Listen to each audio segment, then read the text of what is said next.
09 71 71 ou le 96 61 58 58. À votre avis, 2 ans après leur élection, les députés de l'actuelle législature font-ils leur preuve? La parole est maintenant à vous, chers auditeurs, et vous connaissez les règles. Courtoisie, concision. Allez-y, premier auditeur en ligne. Allô? Allô? Bonjour. Oui, bonjour. Max, comment allez-vous? Ça va bien, merci. Allez-y, nous vous écoutons. Michel, puis bonjour. Bonjour, monsieur Max d'Adito Gomé. Oui, oui. Et si la nouvelle législature arrive à travailler, plus que les autres, il n'y a qu'une chose qui s'est passée. Et c'est laquelle? Avant, UNIR empêchait systématiquement le fonctionnement de l'Assemblée nationale. Maintenant que en quoi faisant sur cette assemblée, tout va très bien. Que faisait UNIR pour empêcher le fonctionnement des précédentes législatures? On le sait tous. Dans les commissions et autres, là, on posait des problèmes qui n'avaient même pas lieu d'être. On ne va pas Bien. discuter de Bien. cela. Donc vous pensez que cette assemblée travaille, mais c'est parce que le parti au pouvoir ayant la même mise laisse fonctionner.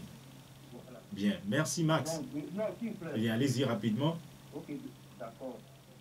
Pour les problèmes économiques, je suis étonné qu'ils sont très prolifiques dans ce qui se passe, mais dans le problème de pétrole D, ils sont comme des cas, ils se sont tués. Et pour terminer, pourquoi avoir augmenté la durée de leur législature de 5 à 6 ans? Merci. Bien, alors il faudrait être précis. C'est la législature, enfin le mandat qui est allongé et leur élection étant intervenue avant l'adoption de ces textes, cela ne devrait pas prolonger leur mandat à eux. Il vous répondra dans quelques instants. Auditeur en ligne, allô? Oui, allô. Bonjour, Pélé, comment allez-vous? Très bien. Allez-y, nous vous écoutons. Monsieur Aliki, bonjour. Bonjour, monsieur Pelé de Doulasamé. Ok, merci. Vous voyez, ils m'ont tellement insulté que je connais même leur quartier, quand ils s'appellent. Allez-y, nous vous écoutons, monsieur Pélé. Alors, insulter, c'est un peu fort, on en reparlera. Allez-y, monsieur Pélé.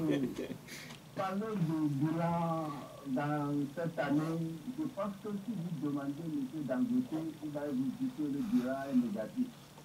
Après cette raison, un pauvre comme M. Aliki, le bilan est toujours négatif. Alors, bon, je ne sais pas si vous comparez sa fortune à celle de Dangote, je ne sais pas si vous détenez ses comptes en banque. Bien. Sur la base de quel élément, à votre avis, ce bilan est négatif? Sur la base de la Covid. Nous avons une Covid comme mal, comprend pour dire que c'est tout jusqu'à 22 heures. Et pourtant, le coronavirus ne les a pas empêchés d'adopter les textes qui étaient à l'ordre du jour. Alors, tout ça là, c'est politique. Ils sont là pour faire la politique. C'est pour nous dire ok. Donc, le bilan, pour eux, c'est positif. Maintenant, à notre niveau, c'est négatif. Parce qu'on ne trouve rien. D'un point de vue économique. Dans tout point de vue. Bien. Bon, moi maintenant, pour que M. Aliki parle de l'UFC, je pense que je ne peux pas le suivre beaucoup et je voudrais dire que M. Aliki a intérêt à nous présenter les 10 ans qu'il a fait avec M. Sonia. Bien, merci. Merci, monsieur Pelé, votre message est entendu. Passez une excellente journée. Auditeur en ligne, allô? Allô? Monsieur Sibiti, comment allez-vous? Ça va très bien. Allez-y, nous vous écoutons. C'est pas convaincant, hein, votre ça va très bien, il y a de l'hésitation. Non. Bien. Bonjour, honorable Aliki. Bonjour, monsieur Sibiti, un plaisir de vous retrouver. Vous rencontrez à la radio, vous n'avez pas sonné mon quartier. Parce que quand vous êtes gentil avec moi, j'ai tendance à vous oublier. Quand vous êtes gentil avec moi, j'ai tendance à oublier le quartier. C'est ceux qui m'ont marqué au fer chaud. Je sais au moins où je ne peux pas aller dans la vie. Bien, allez-y, nous vous écoutons, monsieur Sibiti. Vous venez de dire que vous plaidez pour que la population devienne aujourd'hui.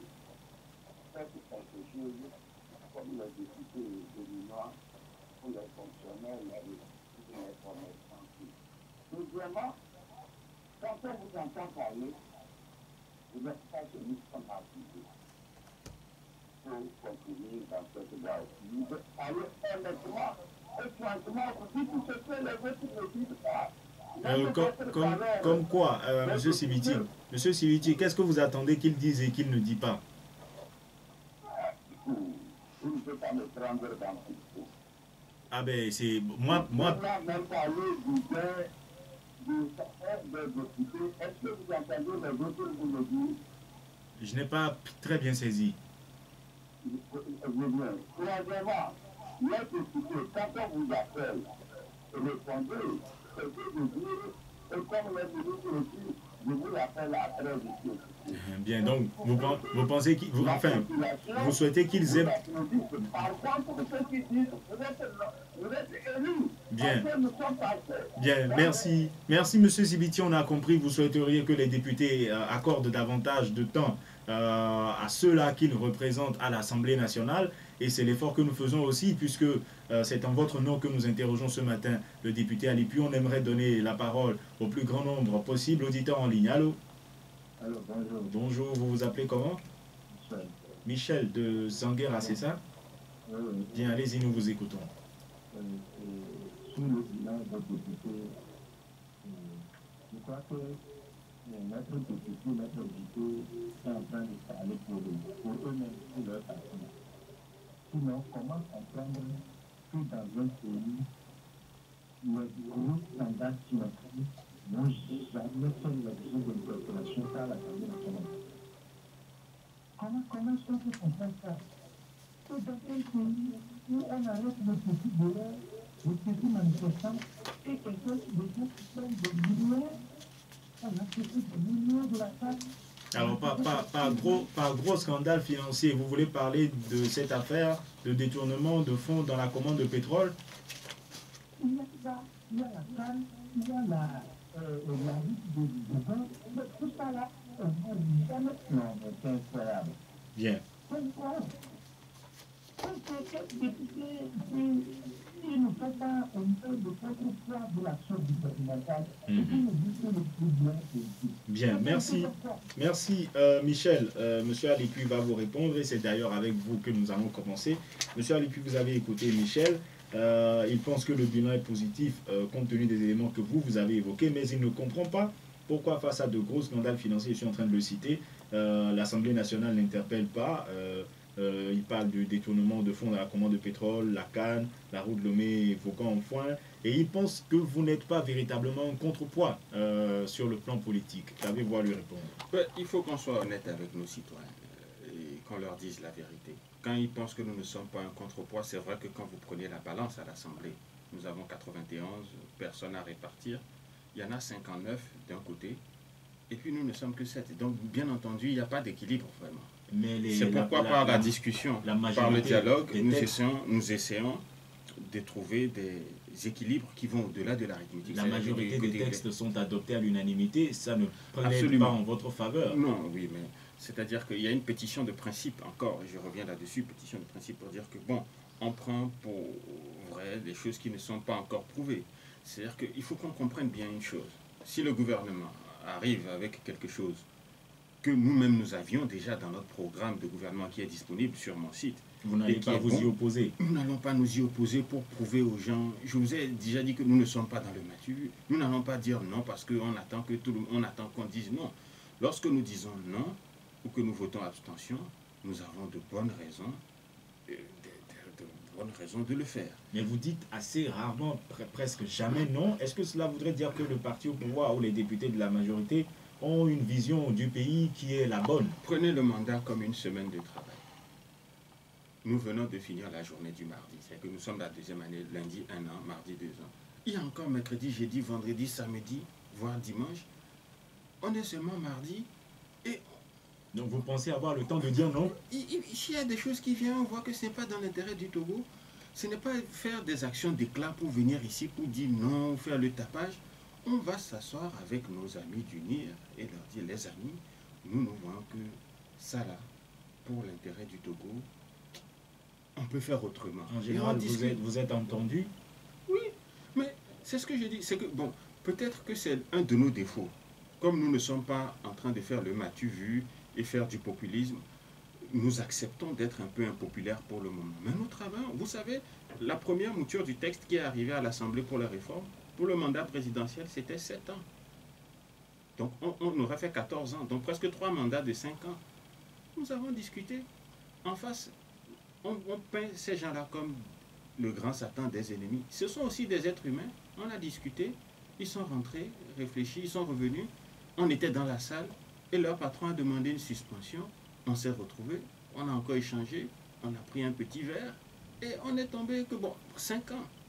Mais ça, on ne va pas venir raconter ça à la radio pour dire c'est nous, c'est grâce à nous, c'est grâce à Sénat, c'est grâce à Jerry, c'est grâce à Guillaume, c'est grâce à André Johnson. Ça, ce sont les choses qui se passent dans la cuisine. Nous, on vous sert la sauce qui est déjà prête, comme au restaurant.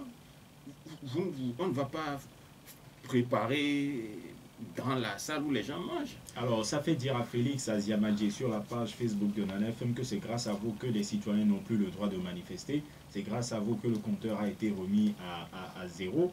Qu'est-ce que vous en pensez? Je pense que c'est une bonne chose que nous ayons maintenant permis au mandat présidentiel d'être limité, parce que je rappelle qu'il était illimité. Et que si nous n'avions pas fait les réformes, et que nous étions là à pinailler sur des détails inutiles comme l'ont fait d'autres, 3 législatures avant nous, il serait toujours illimité. Maintenant, on sait que c'est 10 ans.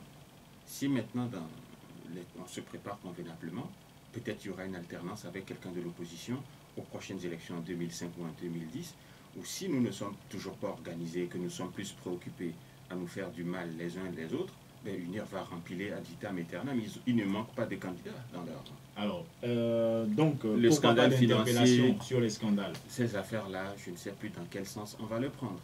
Je vous ai expliqué dans ce studio que j'ai 10 ans d'expérience dans le domaine pétrolier. J'ai fait une bonne partie de ma carrière dans ce domaine. J'ai commencé à Shell comme agent comptable. Et j'ai gravi les échelons. J'ai travaillé pour Weir Pétrole et Gaz pendant 5-6 ans. Je connais ce domaine.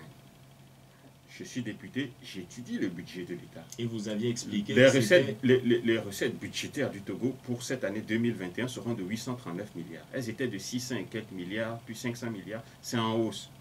Quand on vient me dire qu'une seule personne a pris 500 milliards, à cette époque, je n'ai même pas dit que c'est faux. Hein.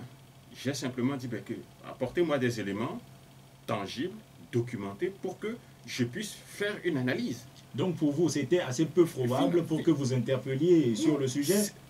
Bon, je ne veux pas remuer le couteau dans la plaie parce que les gens n'ont pas d'argent pour fêter Noël. Ils vont penser que je suis en train d'encourager le vol ou d'encourager les malversations. Mais ce que je suis en train de vous dire, c'est que j'ai voulu qu'il y ait un débat sur la question.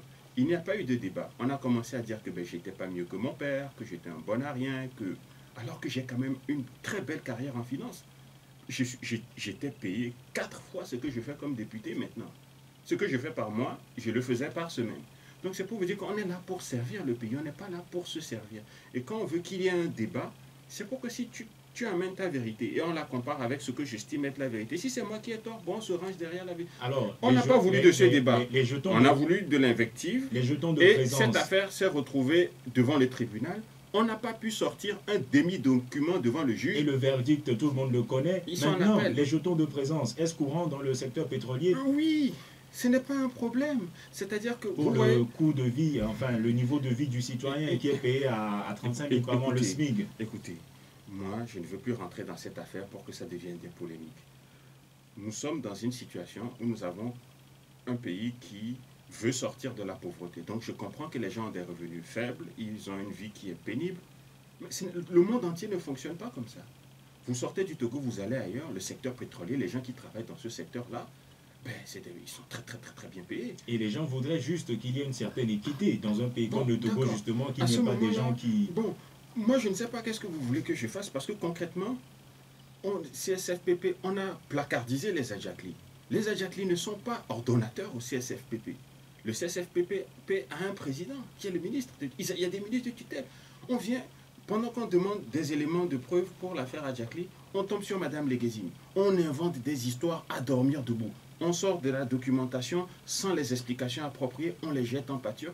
Moi, je trouve que je ne suis pas dans ce registre. Donc, clairement, je ne veux plus parler de cette affaire-là. Lorsque nous aurons des gens éduqués, nous aurons des gens bien formés, nous aurons une presse professionnelle qui recherche la vérité et non juste crucifier les gens, on pourra... Alors, vous revenez sur la question du professionnalisme de la presse. Écoutez, de toutes les façons... Vous êtes en face d'un journaliste quand vous dites qu'ils ne sont pas du tout professionnels. Vous êtes professionnel. Samuel Niaoui est professionnel. Je ne sais pas, Joachim Agbeti est professionnel. Mais n'entrons pas dans ce débat parce qu'on risque de penser qu'on mélange les bons et les mauvais. Laissons cette affaire à la justice. Elle est en justice. Bon, ils vont se vous croyez en son indépendance, la justice? On travaille à ce qu'elle soit de plus en plus indépendante. Monsieur Sibiti pense que vous devriez travailler à de meilleures conditions. Vous faites quelque chose pour les retraités, les fonctionnaires, les commerçants et autres. Absolument, absolument. Je suis entièrement d'accord avec lui. Lorsque je vois les conditions de vie des Togolais, il faut vraiment qu'on continue à faire plus. Il faut qu'on continue à faire mieux.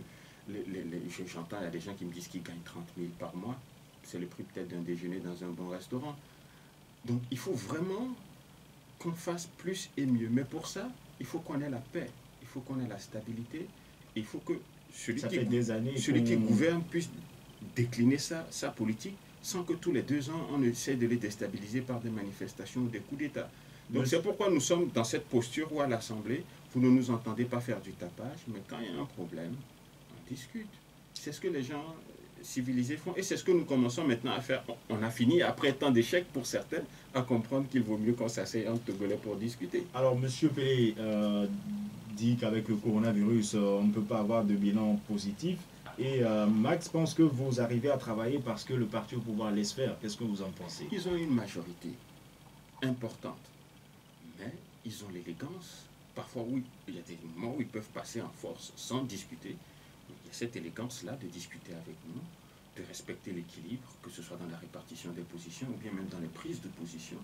Ils ont cette élégance-là et moi j'aimerais saisir l'occasion de nos 2 ans à l'hémicycle pour saluer la qualité du travail que fait son Excellence Madame Tchega, la présidente de l'Assemblée. Ce n'est pas facile de diriger une majorité comme celle qu'elle a et de gérer une opposition comme celle que nous sommes. Elle fait vraiment un effort pour diriger cette assemblée d'une main de maître, pas de maître, mais je dirais plus d'une main de maire. Alors, presque à la fin, et Max voudrait savoir, votre mandat, il est bien de 5 ans? Bon, nous sommes presque à la fin, c'est une question qui appelle un long développement. Je pense que la prochaine fois qu'on va se voir... Et la loi n'est pas rétroactive, est-ce que ça ne suffirait pas à répondre à cette question? Je préfère venir bien préparé avec les éléments qu'il vous faut, parce que quel qu'en soit ce que je vais lâcher comme réponse ici, ça va créer des polémiques. Et nous ne voulons pas de polémiques, nous voulons que le Togo avance. Justement, n'est-ce pas une question simple? Vous avez été élu pour 5 ans et la réforme constitutionnelle est intervenue après votre élection. Est-ce que, logiquement, comme on l'a entendu dans d'autres débats, vous ne devriez pas faire 5 ans? Vous posez vraiment une très bonne question, mais comme j'entends déjà la musique de fin, et sans fuir la question, baissez la musique. Je souhaite souhaiter un joyeux Noël. Il n'y a plus de musique, monsieur Alipi. Monsieur Afanou.